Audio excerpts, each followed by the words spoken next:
Kamala Harris, we have been discussing this for a little bit now. And so I want to get it from both the CNN liberal side and I want to also get it from the Fox News conservative side. And then I'm going to give you guys my opinion. But Kamala Harris has officially announced that she will not be running for governor of California. I'm going to give you my thoughts, but first let's hear the report about it. We learned this afternoon that former Vice President Kamala Harris has a bombshell announcement. She will not run for California governor next year. Less than a year after she lost the 2024 election to Donald Trump, Harris's decision has already led to the inevitable speculation that this means that she will run again for president in 2028. In a statement explaining her decision, Harris says this, quote, "For now, my leadership and public service will not be in elected office. I look forward to getting back out and listening to the American people, helping elect Democrats across the nation who will fight fearlessly and sharing more details in the months ahead about my own plans." All right, our panel is here in the arena. CNN political director and our Washington bureau chief, David Chalian, CNN political commentator Jonah Goldberg, Democratic strategist, former senior advisor for the Harris campaign, Adrian Elrod, and CNN political commentator, Republican strategist Brad Todd. Welcome to all of you. Thank you very much for being here. David Chalian, I spoke to one person close to Harris who insists this is just a decision about 2026. It's not a decision about 2028, and yet. Well, and yet, as you said, speculation. Listen, I think that is true. The for now in her statement is doing a lot of work to fueling the speculation about 28. But Casey, I mean, just a totally different assessment politically of looking at getting into a gubernatorial race where a lot of the polling had her as a dominant force if she were to get into the race. No sure thing to victory, obviously, in 26 versus what may be an extraordinarily crowded race in 28 that is far off yet and that I don't think she will have any ability to sort of clear in any way for herself in 28. So I do take the advisor that you talked to and others I've spoken to at their word that this is not a decision about 28. Obviously, she's doing everything she can to preserve her options, and we're going to see a lot more of her in the next 18 months than we've seen in the last 6 months. There's no doubt about that. But I don't read this as automatically she thinks she's going to jump into the 28 presidential race. Adrian Elrod, what do you think? Look, I think her statement speaks for itself. This is a woman who has served Californians as San Francisco DA, as Attorney General, obviously as in the United States Senate, and as Vice President of the United States for the entire nation. I think she wants to take a step back, really focus on, how can she help the American people? How can she be a part of, pushing back against some of Trump's dangerous and divisive... Bullshit. I'm sorry. Bullshit.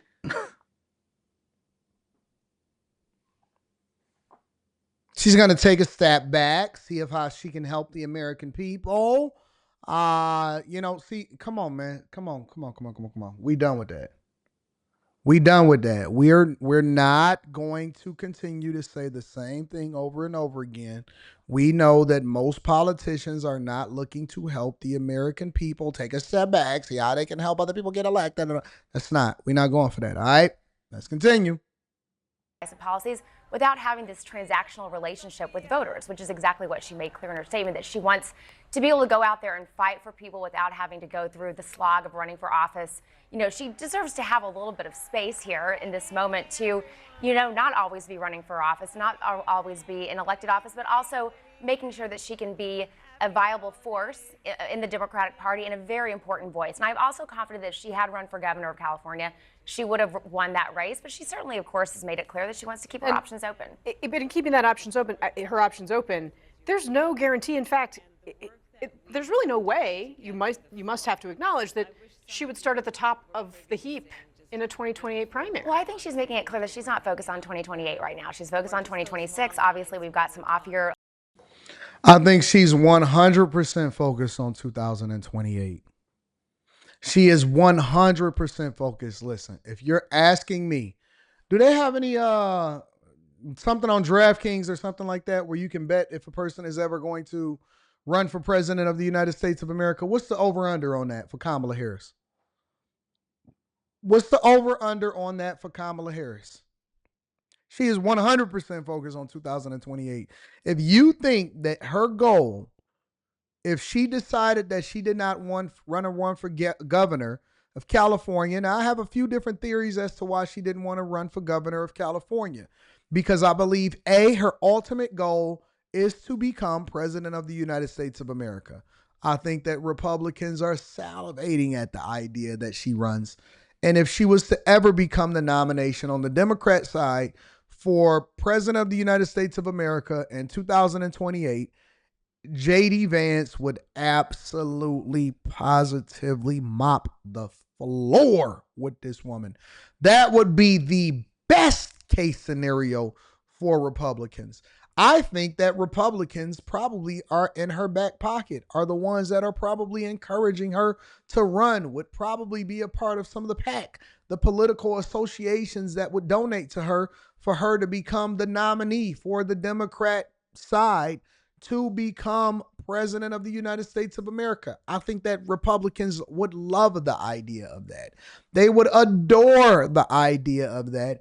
And that would be a layup for JD Vance. All right. So, first thing, I think that she is focused on it. Second thing, I think that that will be great for Republicans. But third, let's also explore California. Okay.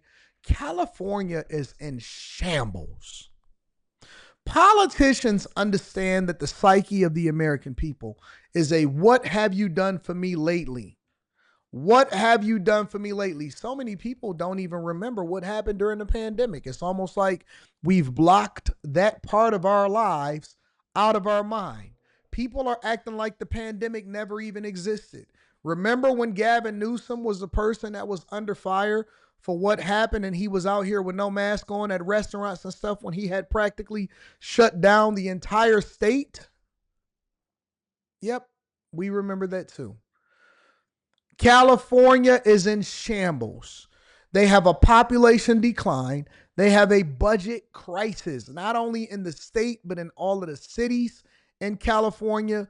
They have billions of dollars in lost revenue. They have record high taxes, and they have a governor that is more concerned with posturing than he is of operating the state from a business perspective and making sure that they are reeling in the costs. So if she was to become governor of California, not even to say that she would want to, that they would want her or that she would win, she would be basically facing an uphill battle of actually having to govern over a state.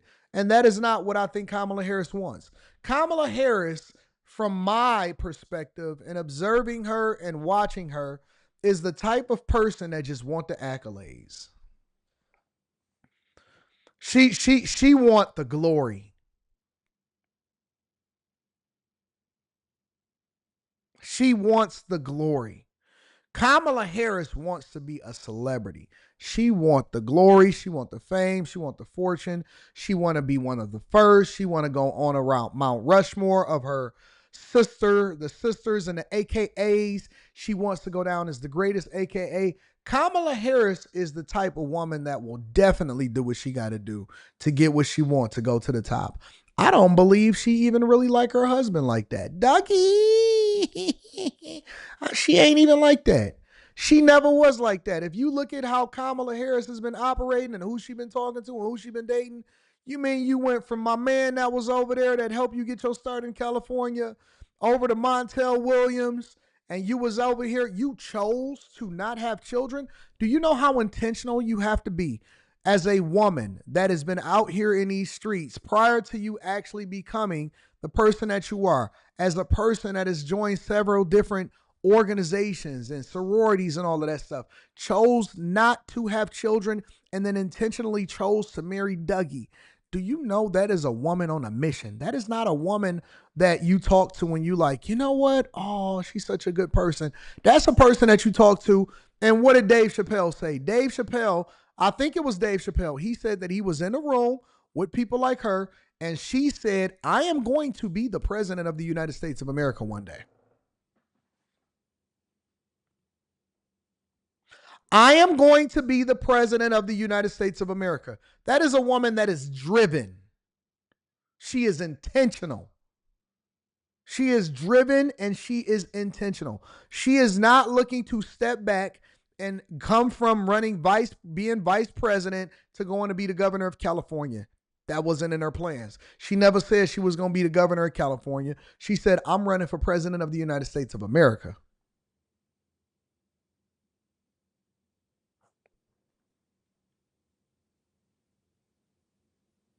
She said, I'm running for the president of the United States of America. That woman, as incompetent as she is, as much as she does not have the ability to answer a question effectively, as much as she dodged a lot of that stuff and they tried to control it, that woman is driven by any means necessary. By any means necessary. So if you're telling me that she's not gearing up for a presidential run, we're going to revisit this conversation later. Let's go over to the Fox News. Well, let's hear a little bit more of what they got to say, and then we'll go over to the Fox News assessment of this whole thing. Elections in Virginia and New Jersey coming up that I'm sure she will weigh in on and be a part of a big surrogate in those races too. She's focused on making sure that Democrats can get a little bit of power back at the federal level, and I think that is where her focus will be, and we'll see what happens after the midterms. Jonah Goldberg, are you surprised by this decision? No. I think it makes a lot of sense on her terms. Democratic Party is more unpopular than it has been in something like 30 years, and I think it makes a lot of sense if she wants to run again for president, not to be in the public eye for a while, because we have not experienced any big surge of Biden-era nostalgia. There's still a lot of hard feelings out there, and frankly, if I were her, I would take a bunch of board seats and not think about running again. If not ever, then certainly not in 2028 either. But board seats can complicate a political future. for sure. But like I would just sort of cash in and get out of politics if I were her. This is a 2028 move. The California Democratic Party is a bowl full of Fruit Loops. And to be the leader of California as a Democrat, she will have to become the Fruit Loop she really wants to be, as we saw in 2019. And so if she wants to run in 2028, she's got to get further from her Fruit Loop past. And she can't do that if she's I have a slight disagreement with that. But I agree with you about California being a bowl of Fruit Loops. But who can deny that? But like as Rahm Emanuel, you need the way the Democrats are going to get back into power is by calling out Fruit Loops, is by doing some sort of sister soldier stuff. Much fewer opportunities to sort of say, I'm not the Democrat you think I am. Right. And run against the brand if she doesn't hold another office. Well, so the thing is, and David Chalian, and the heart of the challenge that it seemed to me, Kamala Harris was this incredibly fast rising star, right? Out of California, she comes to the Senate. It's immediately clear that she's here to run for higher office, right? She's reaching out to reporters like us, right? It's very obvious. And then she struggles in public to identify what kind of Democrat she is, right? Is she going to run on the left the way that she did in the primary when she was a candidate herself, or is she where she did not even make it to the voting, right? Exactly. Yeah, exactly. Right. She drops out before that even happens, after what people thought was a strong kickoff rally. But then, and I want to play this moment that sort of crystallized, I think, for a lot of people, the struggle that she had. Obviously, she had a very compressed timeline to try to win the election. No one's taking that away from her. But she was asked why she would be different from the president that she had been serving when she did this appearance on The View. And here's how she answered that question. Couldn't answer it. There is not a thing that comes to mind in terms of, and I've been a part of most of the decisions that have had impact. Yeah, that was a moment when I seen her on The View and she said that, and she was picking certain platforms that she wanted to go to. And she picked Club Shay Shay, but all of that other type of stuff. So, yeah. Let's go over to the Republican side. Let's go over to Fox News perspective on Kamala Harris dropping out of the governor of California race. Not even dropping out, saying that she wouldn't run for governor of California, which basically left it wide open to a bunch of nobodies to try to become the governor of California. And this is their assessment of whether or not she's going to run for president in 2028. Happening today, Mike Donilon, former senior advisor to President Biden, is going to testify as part of the probe into the alleged cover-up of Biden's decline. This just one day after top Biden aide Steve Ricchetti reportedly told the panel that Biden was fully capable of being president even today. But a source adding, Mr. Ricchetti admitted that they all knew President Biden's age was an issue and were dealing with it as a political matter. But here's the real sentence. In preparation for the infamous debate, Steven Spielberg helped President Biden prepare for it. Michael LaRosa is a Democratic strategist and the former press secretary to Jill Biden. He joins me now. Mike, great to see you as always. I don't know, what did Steven Spielberg, a guy with a directing career who brings fiction to the big screen, really do to make I'm going to move on?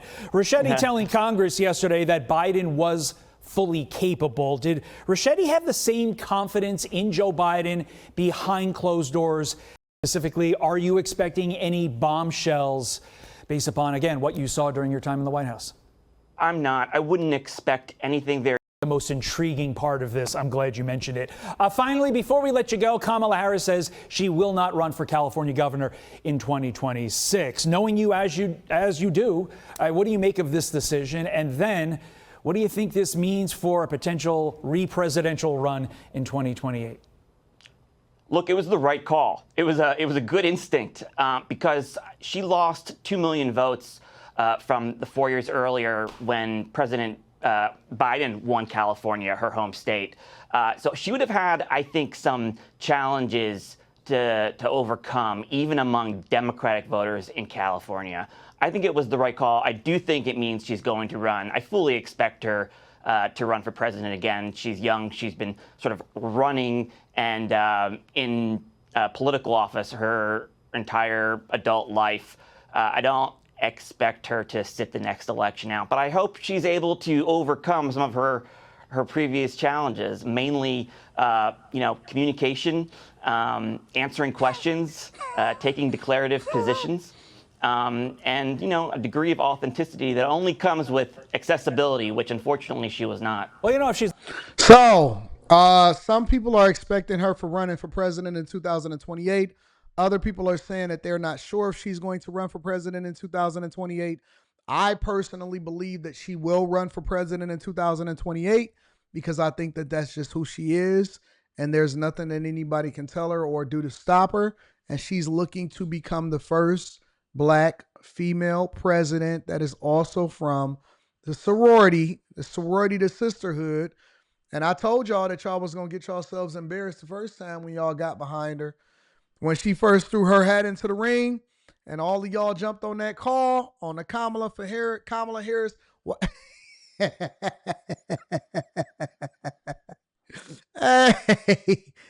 hey, let me tell y'all how stupid y'all looked. Yo, do y'all remember when she decided to run for office that they had Roland Martin and them and what's my man name, the pastor down there in Atlanta, Jamal Bryant, and they was all out here having her on the pulpit, and Roland Martin and them held the Black Man for Kamala Harris phone call Zoom session.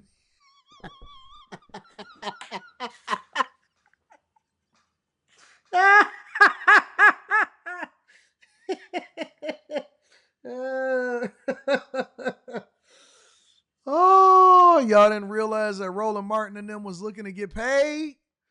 That Al Sharpton was already about to get paid? I'm not going to let y'all forget.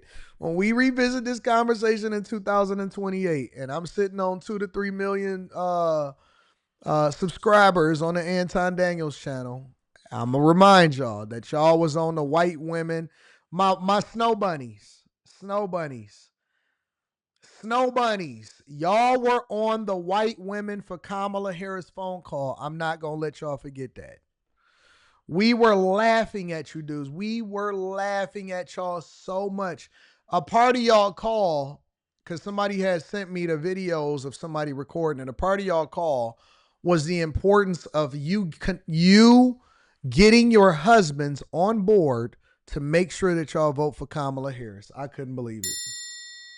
Part of y'all call was getting your husbands on board to make sure that y'all voted for Kamala Harris. It's up to the women. It's up to the ladies. I won't let y'all forget that. Yes, y'all. Yeah, RP. Yes, RP. They were on the white women for Kamala Harris call. Yes, they was. Yes, they were. Shout out to my snow bunnies. The white men for Kamala Harris was the most hilarious. Yes, bro. It was hilarious, bro. I couldn't believe what I was watching. I was like, y'all really doing this, huh? And I said, bro, she's gonna lose every single swing state. Oh, Anton, you don't know what you. I said, bro, I am out here. I am out here. I know what the sentiment of the people is. I can tell when things are about to go left or it's about to go right. It was so clear. It was as clear as day that she was about to get trounced. She was going to get destroyed. Pennsylvania, Michigan, Georgia, Nevada. It was so clear. I wouldn't even want to show up after that.